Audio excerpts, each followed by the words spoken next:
hello नमस्कार बंधु बान्धवीসকল কেনে আছে আপোনালোকে আশা কৰোঁ ভালে আছে আপোনালোকৰ এটা কথা বহুত ইম্পৰ্টেণ্ট কথা ক'ব বিচাৰিছোঁ যিমানখিনি আপোনালোকক ডকুমেণ্ট ভেৰিফিকেশ্যন যেনেকৈ জইনিং টাইমত যিখিনি ডকুমেণ্ট লাগে কমপ্লিট ভিডিঅ' আপোনালোকক প্ৰভাইড কৰিছোঁ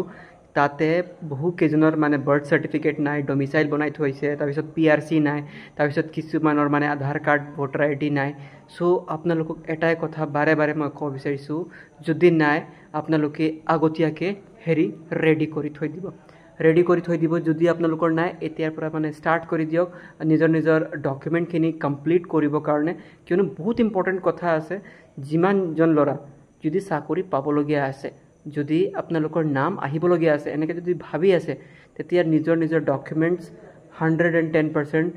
কাৰেকশ্যন কৰি ল'ব কিয়নো লাষ্টত যাই কিনে এনেকৈ নক'ব যে ছাৰ